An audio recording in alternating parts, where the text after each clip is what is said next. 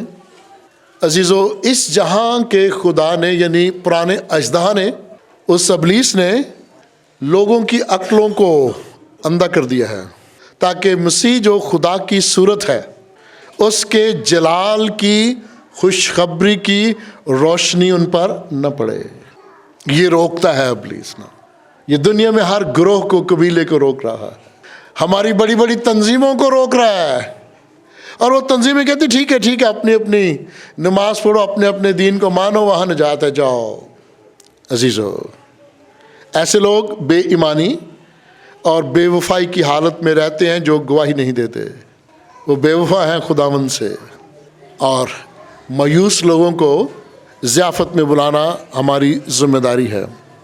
پھر عزیزو، ہمیں اس لیے بھی جلدی کرنی ہے، یہ چوتھا خاص نقطہ ہے، کیونکہ یہ مسیح کا حکم ہے۔ مسیح کے اس حکم کو کہتے ہیں ارشاد اعظم۔ ارشاد اعظم کیا ہے بھلا؟ بولیے گا۔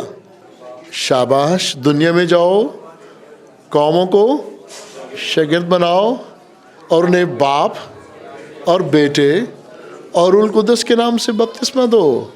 خدا باپ کے روپ میں، خدا بیٹے کے روپ میں، اور خدا روح القدس کے روپ میں۔ انہیں یہ سکھانا ہے، یہ ارشاد اعظم ہے۔ خدا ایک ہی ہے لیکن وہ 3 صورتوں میں ظاہر ہو رہا ہے، اور مخالف خدا، مخالف مسیح، وہ یہ سکھانا نہیں چاہتے، وہ روکتے ہیں۔ عزیزو، دنیا میں ابھی بہت سارے ملکوں میں ایسے قبیلے ہیں جن کا رہن سہن آج سے 500 سال پرانے لوگوں کی طرح کا ہے۔ وہ چاہتے ہی نہیں کہ ان کے قبیلے کے لوگ موجودہ دنیا کو دیکھیں اور اپنے آپ کو تبدیل کریں، جس طرح ابلیس نہیں چاہتا کہ مسیح جو خدا کی صورت ہے اس کا جلال، اس کی روشنی ان پر نہ پڑے۔ وہ روک رہے ہیں، اور خدا موقع دے رہا ہے۔ خدا کسی کی ہلاکت نہیں چاہتا، وہ موقع دے رہا ہے، اور وہ موقع ابلیس اور اس کے فرشتوں کو بھی دے رہا ہے کہ تم بھی توبہ کر لو، یہ بھی تو اسی کی مخلوق ہے نا, یہ نوری مخلوق ہے نا. وہ خاکی مخلوق کو بھی موقع دے رہا ہے اور وہ نوری مخلوق کو بھی موقع دے رہا ہے اور وہ گرائے ہوئے فرشتوں کو موقع دے رہا ہے. توبہ کرو. اور جو آسمانی فرشتے ہیں وہ خوشیاں مناتے ہیں جب کوئی ایماندار خداوند کے پاس آتا ہے. فرق دیکھیے گا. ارشاد اعظم جو ہے اس پر ہمیں چلنا ہے, اور ارشاد اعظم ہر ایماندار کے لیے ہے, وہ چھوٹی تنظیم کا ہو یا وہ بڑی تنظیم کا ہو. اس کی تنظیم کے سربراہ بے شک کہیں کہ میں غیر قوم کو کلام نہیں سنانا, کہتے رہیں. آپ کو پتہ ہے پرانے دور میں جو تنظیموں کے سربراہ تھے وہ اپنے فتوے دیا کرتے تھے, بائبل پڑھ کے نہیں, اپنے فتوے.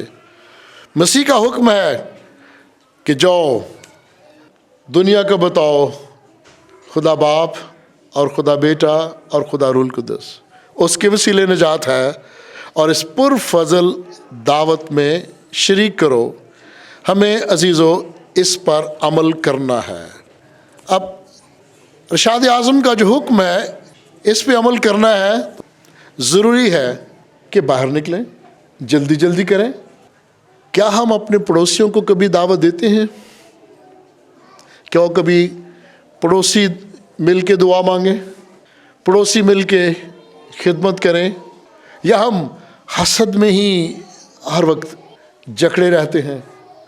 اس کا گھر اچھا کیوں بن گیا, اس کے پاس یہ اچھی گاڑی کیوں آ گئی, اچھے کپڑے کیوں پہنتا ہے, اسی حسد میں ہی بھرے پڑے رہتے ہیں. سوچیے گا. عزیزو باہر نکلیں اور بتائیں, اپنی برکات کا ذکر کریں کہ جب میں روحانی اندھا تھا میری حالت کیسے تھی, جب میری روحانی آنکھیں کھلی تب میری کیسے بدلی.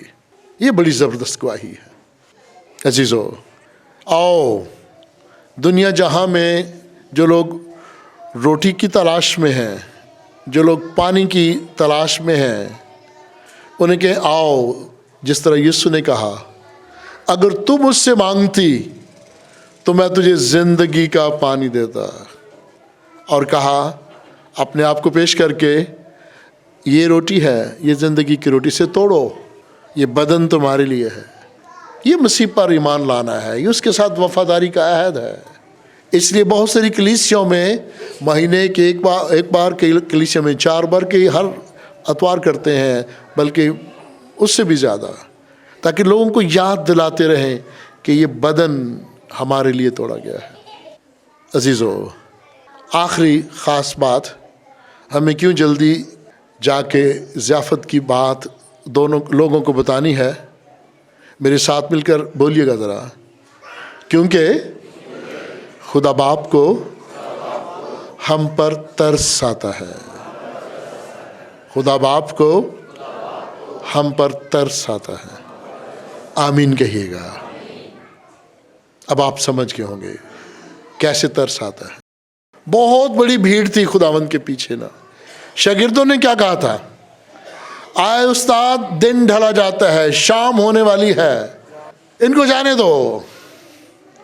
شاگردوں کو ترس نہیں آیا, ان کو اس بات کا خیال بھی نہیں آیا کہ کائنات کا خالق مالک ہمارے درمیان ہے, جو یہ کہتا ہے ہو جا تو ہو جاتا ہے.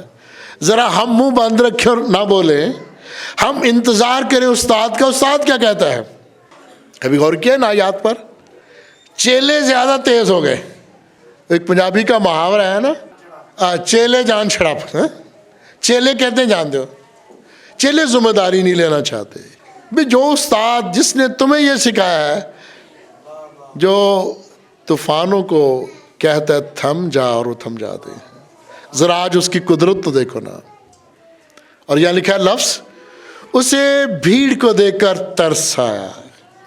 میں نے بات کہی نا, آج آخری نقطہ ہے, خدا باپ کو ہم پر ترس آتا ہے.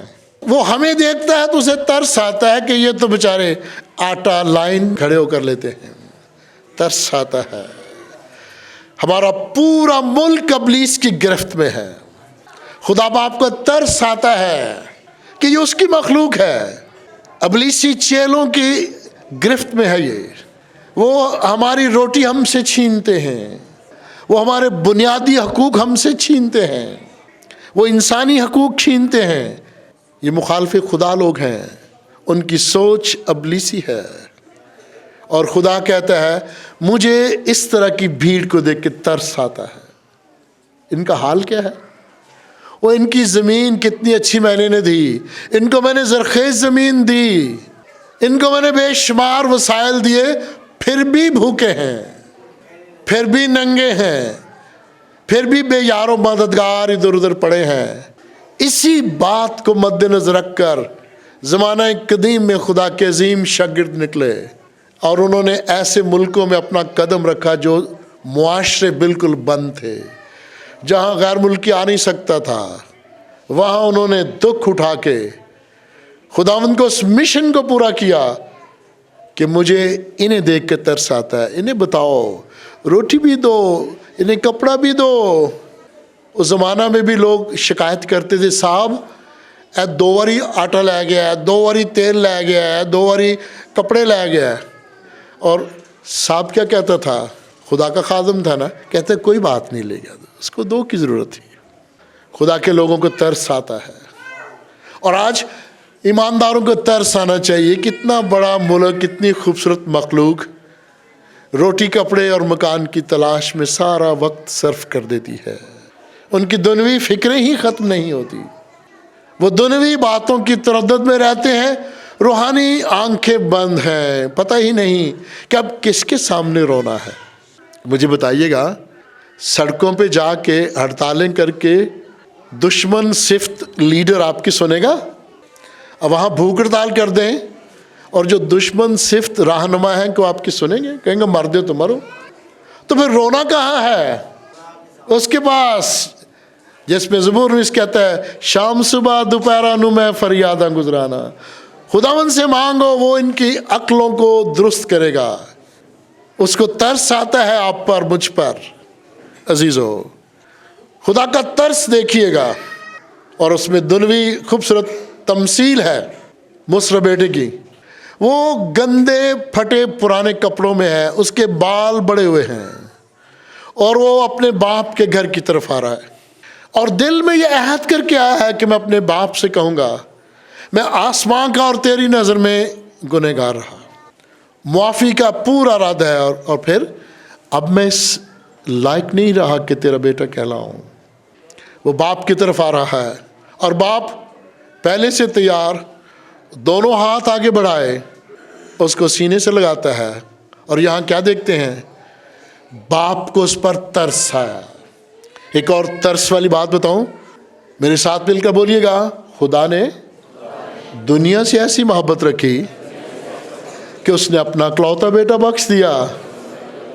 آمین کہیے گا، تاکہ جو کوئی اس پر ایمان لائے ہلاک نہ ہو بلکہ ہمیشہ کی زندگی پائے۔ یہ ترس ہے کہ اپنا بیٹا دے دیا، بیٹا قربان کر دیا۔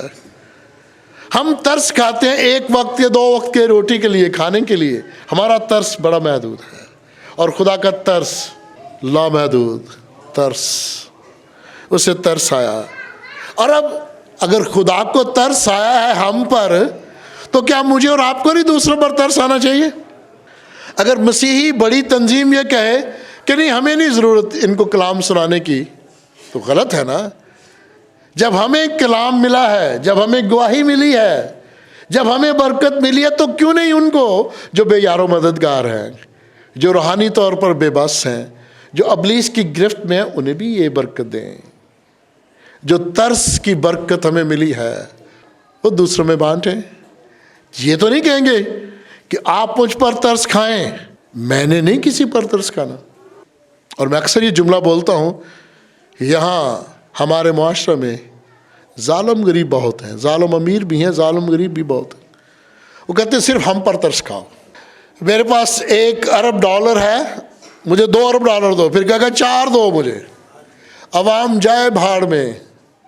ہمیں ایک دوسرے پر ترس کرنا چاہیے، جیسے خدا نے ہم پر ترس کیا، اس نے اپنا بیٹا ہمیں بخش دیا تاکہ اس پر ایمان لائیں اور ہم ابلیسی قید سے رہا ہو جائیں۔